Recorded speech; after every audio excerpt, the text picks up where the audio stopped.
My special guests today are Professor Erwin Loh, who is Chief Medical Officer here at Monash Health in Melbourne, and Jessica Dean, who's a recent graduate from Monash Uni and a soon-to-be intern here at Monash Health, and a former president of the Australian Medical Students Association. Thank you both of you for your time. Now, you two are co-authors on a for-debate piece that's going in our 18th of January issue on pharmaceutical sponsorship of medical events, education, and why we should be getting out of that and trying to transition into other forms of sponsorship. Why is this an issue, Professor? It's a huge, complex topic. Yeah. So pharmaceutical companies clearly is an industry that's required to develop new treatments to help practitioners like ourselves provide new technologies and medications to our patients. So they do a good job at it. You know, it's a very expensive thing, and you do need a lot of R&D in this area. Having said that, clearly clinicians like us, and this applies to any clinician, not just doctors, need to have the ability to have autonomy, to be able to make their own clinical judgment and decisions in relation to which modality of treatment is right for the patient. And to the extent, there needs to be an environment that is free of potential bias, undue influence, and this extends to potential unnecessary advertising and potential sponsorships that might raise questions of conflict of interest. And this is also important from the point of view of the public, because the public needs to be assured that the profession is free of any potential control by third parties, whether they be pharmaceutical companies or whether it might be government or any other lobby group.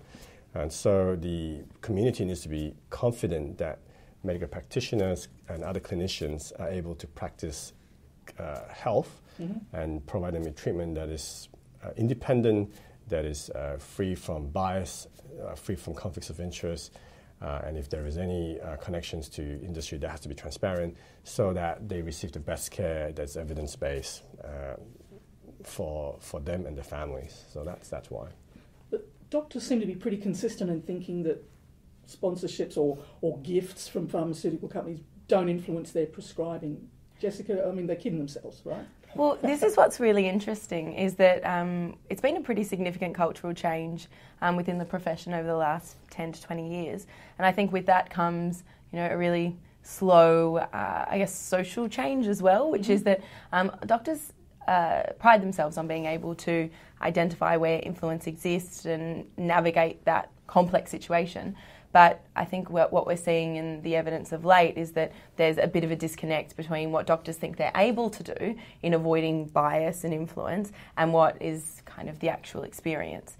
And that's, I guess, the most pronounced with the really what would be perceived as small influences. Yep. So the dropping of a name here, or the presence of a company logo or branding, or even really small gifts such as pens, where I think some of the older doctors who might remember the days of the full paid conferences see that kind of as paling in comparison, when really what we know from the data is that still results in positive attitudes towards those companies, and as a consequence impacted prescribing behaviour, resulting in more increased prescribing and less quality prescribing. Right. We're in an environment these days where research money is hard to come by. I think the latest success figures for NHMRC grant is something like 13%. Doesn't that mean it's inevitable that we have to get corporate entities involved in funding research and funding clinical trials? And doesn't that inevitably mean we're talking about big pharma and medical device companies? I mean, isn't this an inevitability that these companies are going to be more and more involved? But it's not an inevitability in the sense that it is reality at the moment. So, most clinical trials are sponsored trials, right? Yes. The majority are. And in fact, in investigating initiative trials are in the minority. And that's because, again, as I mentioned before, to get a drug from benchtop to actual bedside requires billions of dollars and decades of actual trialing, through the different phases. So I think that requires a lot of money and a lot of effort and a lot of coordination. And the drug companies do them very well. And the point is not about where the money comes from. It's more the structure that's put in place to ensure that there's transparency, there are governance processes in place, there is human research ethics reviews, there are rules which exist. You know, the NHMRC have very, very good clinical practice, and there's a whole ethics framework that governs human research that works quite well, actually. There's a whole research governance framework that exists in Australia. It's one of the best in the world, and also quite efficient. So there are really so there's no question that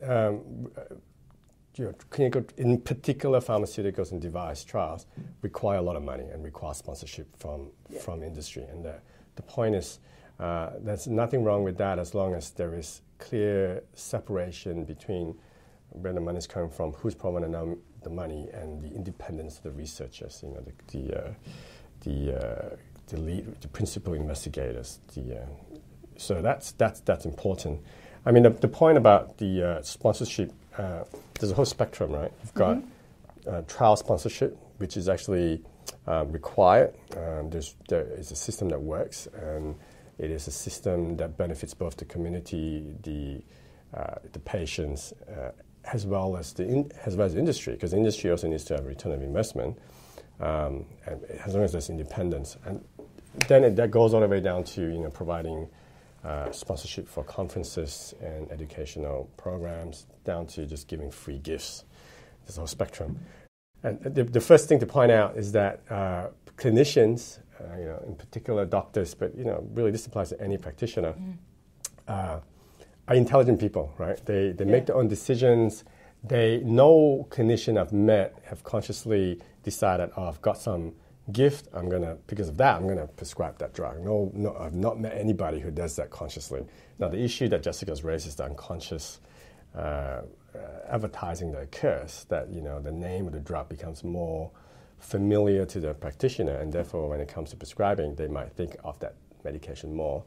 Now, and research actually shows that probably does happen. So I think we all have to be careful about that. That's one huge section of it. The other side of the coin is really the public perception. Yeah. Even if that doesn't happen, the public needs to have confidence that there is independence in the way medicine is practiced by the practitioners. And if there is lots of sponsorship, if the community, the public thinks that there is influence and that people are being paid to prescribe in a particular way, then that degrades the whole reputation of the profession of any of the practitioner groups, and that's bad for everybody. So I think we need to maintain that independence as well. Are there ways of weaning ourselves off pharma sponsorships and onto other kinds of sponsorship? Jess, maybe you could talk about what AMSA did, for example. So, I mean, that's a really exciting prospect that we're seeing internationally gaining momentum.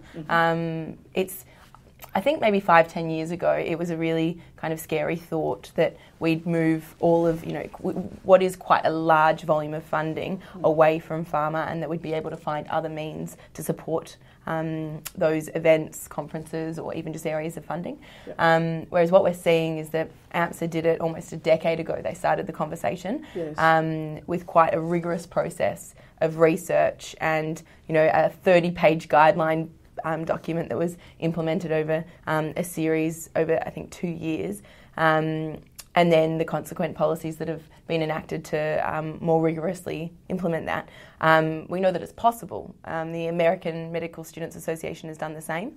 They have an even more rigorous conflict of interest policy and procedure, and they've also managed to achieve that redistribution of funding reliance, which isn't easy and does take time, but is definitely possible. There is the potential for a funding cut. Pharma does tend to pay quite well, and so these are all things that need to be taken into account through that process, but it's definitely possible. I think it's really a question of what our priorities are and how important it is to us as a profession, as an industry, and as, like Erwin was saying, when we consider the public perception.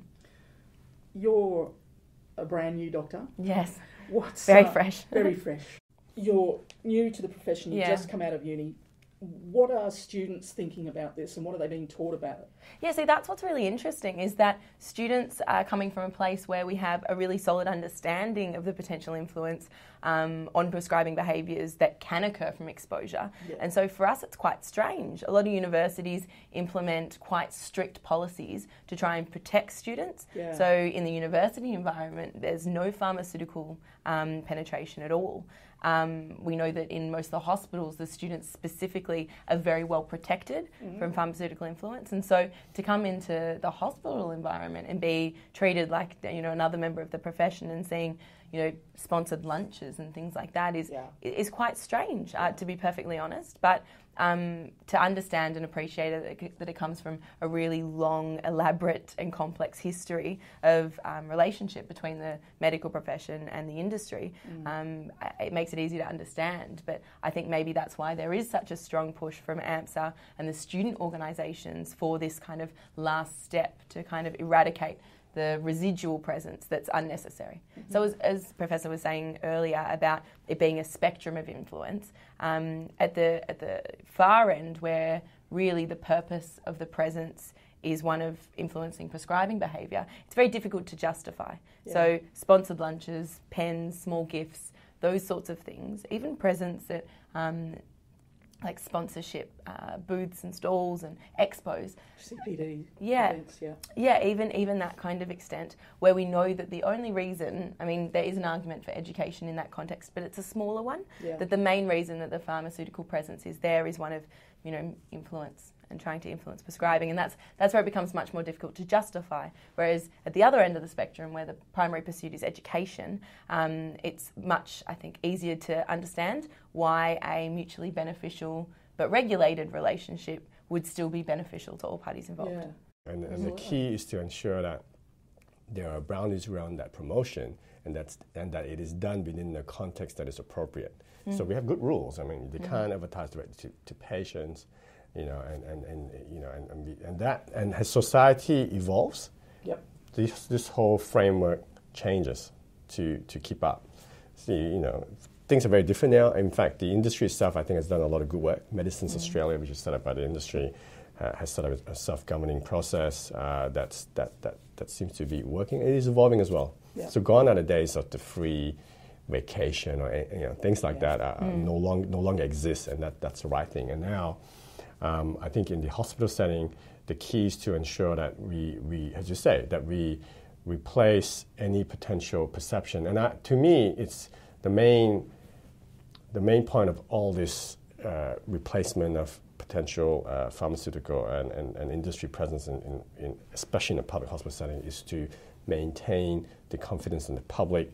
They provide the tax money that funds what we do here in a public hospital at Monash Health, and that we need to be able to be good custodians of the public money to ensure that it is used in the right manner, to ensure that what we provide is best evidence-based care for the good of the community and the public. And to that end, as you correctly point out, the key is to replace and to find alternative sources of funding of the things that we do, like tutorial programs and things. So, and we have done that. So, we no longer get any pharmaceutical sponsorship of any of our junior doctor education programs. For example, we've gone to alternative sources like medical indemnity companies, financial companies that are interested in advertising to doctors. That's what we've done, because that has got nothing to do with the clinical practice. It's to do with personal sort of financial, management. So it's quite different.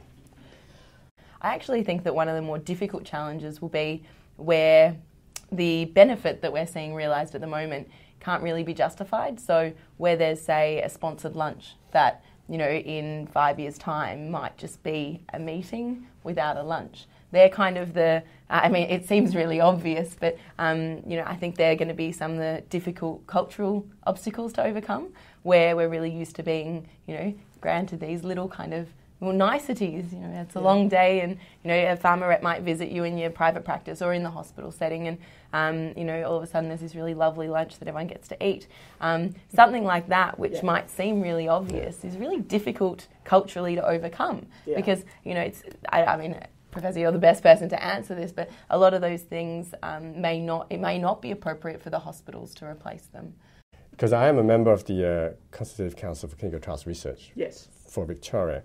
And as a state and as a country, we actually do want to attract pharmaceutical industries to invest in this country and this state, because we believe that we are able to offer the demographics and the research governance framework that actually helps pharmaceutical companies to actually undertake the trials. Because it is important to do the trials. It's key, because that's what we're on about, is to, and this is why we are a academic hospital, and we're building a new research translational precinct funded by the federal government. We want to actually translate benchtop lab-based research into clinical practice. And it's not just to create the drug, but actually, or to create the new way of actually treating someone, but to actually translate it to actual clinical practice. And that's the hard bit, actually. Coming up with the drug is actually the easy bit.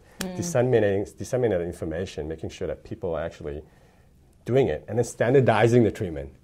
That's tough. Reducing variation, making sure everyone's on board, and so that they stop doing things the your way, and get with the program, and do evidence-based, practice. That is hard. So that's what public hospitals are on about, and that's why we can all work in partnership. Yeah, so I think that's probably a really important underlying message in the paper, is that it's not just farmers evil, and we need to move away from them. As we've already said, there's heaps of really important beneficial elements of the relationship that need to be supported and nurtured, that improve and have great potential to positively impact the doctor-patient relationship and the just treatment and practice of medicine. I think what's important is identifying and clarifying what the nature of the relationship is, what its primary purpose is, and identifying any potential negative consequences of the relationship. That there are heaps of opportunities for positive interaction, but where the primary purpose is to influence prescribing and nothing else, then I think it's where we need to be particularly judicial with our exposure and just look for other more appropriate means. Sounds like a good place to stop. Thank you both for your time today.